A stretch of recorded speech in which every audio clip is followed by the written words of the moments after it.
नमस्ते। विरासत में आपके स्वागत बा। विरासत जन मॉरिशस ब्रॉडकास्टिंग कॉर्पोरेशन और आप्रवासी घाट ट्रस्ट फंड के मिला जुला सहयोग से प्रस्तुत करल जाला। और आज के कार्यक्रम में हमने महाराष्ट्र दिवस या शिवाजी दिवस पर बतियाब जा।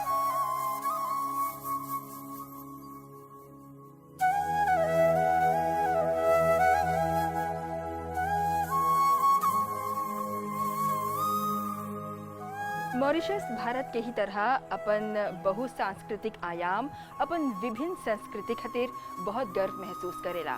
भारत के जब स्वतंत्रता मिलल रहल तब ओकर नक्शा अलग रहल और इतना राज्य नहीं रहल जितना कि आज बाटे। धीरे धीरे अलग अलग राज्य के स्थापना होल और भारत के विभाजन होते गल। उ लोग के धर्म, उ लोग के संस्कृति, भाषा, वेशभूषा और खान पान के आधार पर। तो आज के कार्यक्रम में हमने देखब जा महाराष्ट्र दिवस की स्थापना कैसे होल और मॉरिशस जैसन देश में जहाँ पर भारतीय डायस्पोरा बसल बा कैसे महाराष्ट्र दिवस मनावल जाला और यहाँ पर महाराष्ट्र से निकल के जोन जनता लोग आके बस गल हवन जा, जोन हमने के मराठी समुदाय के जनता हवन जा, उ लोग कितना गर्व महसूस करेलन जा इस दिन के लेके। और महाराज छत्रपति शिवाजी के कौन योगदान रहल महाराष्ट्र दिवस के पीछे, इस सब पर आज के कार्यक्रम में ध्यान देवब जा।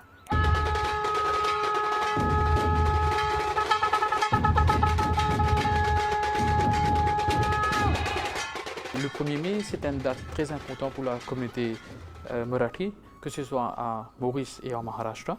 1 मई एगो बहुत महत्वपूर्ण तारीख है मराठी समुदाय खातिर, चाहे वो मॉरिशस में रही या भारत में। 1 मई 1960 के मराठी समुदाय के अपन राज्य के स्वतंत्रता मिला रहल और ई जियोग्राफिकल इलाका पर छत्रपति शिवाजी महाराज द्वारा विजय हासिल कराया गया रहल। C'est être pris par, c'est-à-dire Chhatrapati Shivaji Maharaj, et c'était un des states of India qui était sous un gros système d'oppression. Et après, c'est-à-dire Shivaji Maharaj फिर शिवाजी महाराज के संगे कितने योद्धा, समाज सुधारक, नेता लोग महाराष्ट्र के ओकर उ स्थिति देलन जा जहाँ पर आज उबा। मॉरिशस में हमनी के भाग बा, हमनी के पूर्वज लोग महाराष्ट्र के अलग अलग इलाका से आल हवन जा, कोकण, रत्नागिरी, कोल्हापुर से, और ई लोग अपन सब संस्कृति, परंपरा, भाषा, मूल्य ले यहाँ पर आल हवन जा। महाराष्ट्र के शुरुआत संत लोग से हो रहल, धार्मिक लोग महाराष्ट्र के स्थापना करलन जा।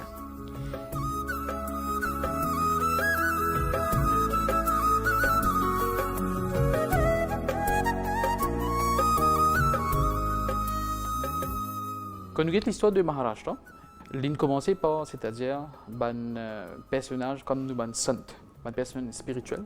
C'est ceux qui créent la 11 या 1200 में बाद में शिवाजी महाराज अयलन, फिर पेशवे और फिर समाज सुधारक जैसे बाल गंगाधर तिलक, जे लोग भारत के स्वतंत्रता में योगदान देलन जा। ई सब कोई अपन योगदान अनलन जा। लेकिन जब महाराष्ट्र के इतिहास के बात करब जा त एगो हस्ती सबसे महत्वपूर्ण है, ऊ है महाराष्ट्र के इतिहास में जे अपन योगदान नहीं देवत त हमनी के अस्तित्व ही नहीं रहत। ऊ हवन शिवाजी महाराज। ई एगो आध्यात्मिक योगदान है हमनी खातिर। धरला ई हमनी खातिर एगो आशीर्वाद रहल और हमनी नहीं सकब सा महाराष्ट्र दिवस मनावे और छत्रपति शिवाजी महाराज के नई याद करे। Pratiquement, nous c'est impossible de ne pas célébrer Maharashtra Day sans nous rendre hommage à Chhatrapati Shivaji Maharaj. Shivaji Day, les two entities in one. Shivaji day और महाराष्ट्र दिवस हमनी 1 मई के मनाइला जा मॉरिशस में, और महाराष्ट्र के स्थापना में जे भी योगदान देले बा उ सबके श्रद्धांजलि देला जा। शिवाजी ऐसन व्यक्ति हवन जे महाराष्ट्र के ओकर मान सम्मान दिलैलन। महाराष्ट्र में भाषा, संस्कृति, परंपरा के अनुसार समारोह चलेला। मॉरिशस में 1960 में पहला समारोह मनावल गया रहल वकवा के मराठी धार्मिक सभा में। ई संगठन यही दिन मराठी और शिवाजी डे मनैलक। एगो जुलूस निकालल गल रहल खेबों वाकवा से वाकवा नगर पालिका तक और सब समुदाय हुआ मिलन सा और बहुत बड़ा सांस्कृतिक गतिविधि चलावल जात रहल। आज 30 से 40 बरिस तक ई समारोह हमनी मनैते है सा। शिवाजी के जश्न हमनी उनकरा धन्यवाद दे खातिर और उनकर योगदान के याद में मनाविला सा। जोन उ आज तक मराठी समुदाय खातिर करले हवन ओकर प्रति कृतज्ञता समर्पित करिला सा। 40 ans que nous peut faire cette célébration-là. Et Shivaji en lui-même, nous, à Maurice, nous donne une célébration plus spéciale parce que nous reconnaissons pour la gloire et nous reconnaissons tout travail qu'il a fait pour la communauté jusqu'à ce jour. Quand c'est-à-dire nous ban grand monde qui est sorti dans l'état de Maharashtra, il vient à Maurice, c'est-à-dire dans les années 1840-50 à peu près, que j'étais venu en tant que indentured laborers. जब हमने के पूर्वज लोग शर्तबंद मजदूर के रूप में आइलन जा तब उ लोग अपन भाषा, धर्म और संस्कृति के संगे आइलन जा। सबसे महत्वपूर्ण बात हमने के पूर्वज लोग अपन देव धर्म के संगे यहाँ आइलन जा। हमने के आराध्य देव गणपति है, यही खातिर यहाँ महाराष्ट्र जैसन ही गणेश चतुर्थी मनावल जाला। संकष्टी चतुर्थी हर महीना मनाइला सा और गणपति पूजा भाद्रपद में मनाइला सा बहुत ही जोश के साथ। Ganesh Chaturthi, pareil que en Maharashtra, nous gagnons ça ici à Maurice. Et nous faisons le Sankashta Chaturthi qui est une prière pour Dieu Ganesh tous les mois, nous faisons aller. Et la fête pour Ganpati, c'est-à-dire nous faisons aller en Bhadrapad, le mois de août-septembre, à Maurice, nous faisons ça en grande ferveur. Ça c'est côté la prière. Et si aussi moi capable d'ajouter, nous pour l'état de Maharashtra, nous avons une cool Swamini, c'est Ai Bhavani, Tulzapur Bhavani, qui est un groupe de Ma Durga. Et nous façon qui nous venir à Ma Durga, c'est nous faire Gondhal là-bas. Alors, nous avons grandi moun, chamène ça. Au fait, en Maharashtra, il y a un clan qui s'appelle Gondhali. Et c'est eux, à l'époque de Shivaji Maharaj, ils peuvent faire ça. C'est eux qui tiennent l'autorité pour faire sa puja là. Et beaucoup de grandi moun qui sont venus sortir dans ce clan-là, qui viennent à Maurice. Et ils ont sa culture là, sa vidhi là avec eux. Maharashtra में एगो स्वामिनी हवन आई भवानी जेमा दुर्गा के रूप है और गोंधल के जरिए हमनी ई पूजा करिलासा। गोंधल महाराष्ट्र में एगो संप्रदाय बा गोधावी और उ लोग गोंधल मनावेलन सा। और जब उ लोग मॉरिशस आइलन सा त ई विधि भी अपन संगे अनलन जा। शिव शंकर भी हमनी के शास्त्र में बा। इनकर खातिर जागरण करिला सा। हमनी के ठोस प्रमाण है कि हमनी के पूर्वज कहाँ से आल हवन सा। एगो टिकट के संगे आल रहलन सा जेकर से जान जाइबा कि हमनी के पूर्वज कहाँ कहाँ से आल हवन जा। अभी हमनी के छठा पीढ़ी चलता और आज भी हमनी के देव धर्म कायम बा। Et chaque famille, quand je suis venu, je tiens le tag de Ai Bhavani et je tiens le tag de Shiv Shankar en termes de Khandoba. C'est comme ça que la communauté, chacun est capable de connaître l'identité de Sochi en Maharashtra. Et quand je amène ça à Maurice, c'est resté de famille de génération en génération. Là, ça peut faire la 6e génération à Maurice. Et c'est comme ça que ça richesse là en termes de Dev Dharma qui est resté à Maurice et nous peut faire. Un de ban virasat très important que nous ban grandi moun quitté. जो महत्वपूर्ण विरासत और हमने के पूर्वज के देन है उ है पहनावा। औरत लोग 6 मीटर के साड़ी या फिर 9 मीटर के नहवारी कश्ती पहने लंजा। एगो खास तरीका से ई कश्ती पहनल जाला। Ban fille, ban madame, nous mettons ça à une occasion importante, une occasion culturelle et aussi religieuse que nous mettons en valeur.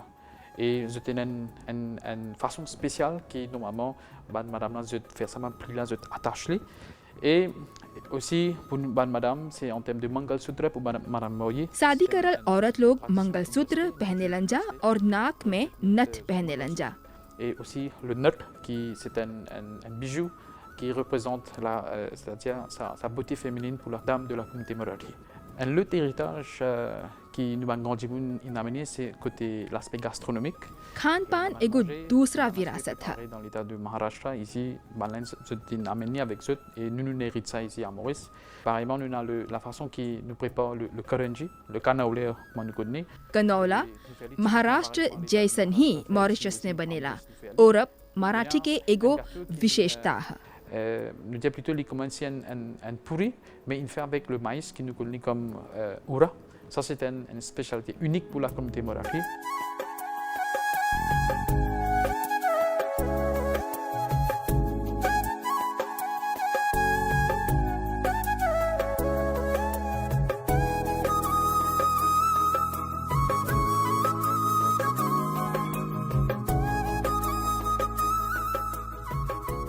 En termes de danse, ça c'est un autre aspect en termes de warsa. नृत्य मराठी समुदाय के एगो दूसर विशेषता है। झाकरी एगो तटवर्ती इलाका के नृत्य है जो मॉरिशस आए। Qui tirent dans coastal areas en Maharashtra, spécifiquement Ratnagiri et Konkan. Je peux faire ça là-bas. Et quand je viens à Maurice, je t'amène sa pratique, comment je fais ça dans ça, je l'amène ici à Maurice.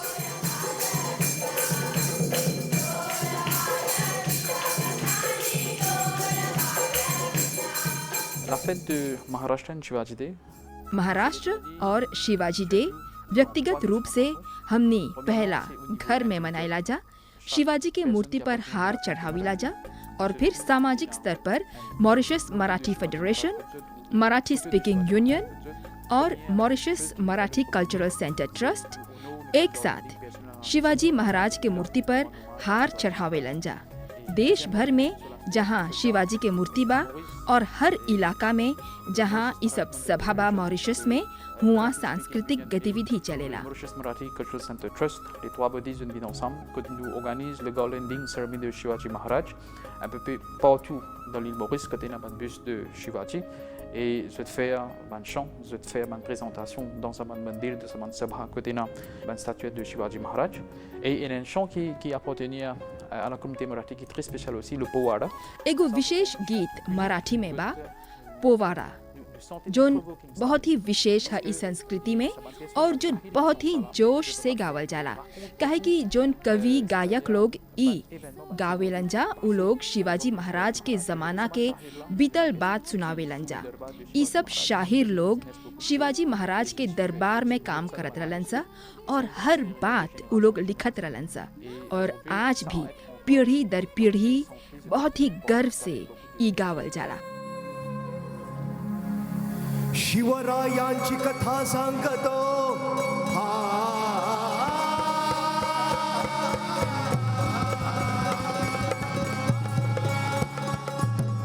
आज के कार्यक्रम में हमने महाराष्ट्रन विरासत, महाराष्ट्रन संस्कृति पर ध्यान दे लीजा, देख लीजा महाराष्ट्र दिवस के पीछे कितना अमूर्त और मूर्त विरासत जुड़ल बा जोन भारत से ई देश में आल बा और यही सब जोन सांस्कृतिक विविधता है वो एगो राष्ट्र में एकता लावेला, एगो राष्ट्र के सुंदरता है। आज के कार्यक्रम के आप ध्यान से देखला, पसंद करला, बहुत धन्यवाद। अगला विरासत तक हमने के इजाज़त दा। नमस्ते।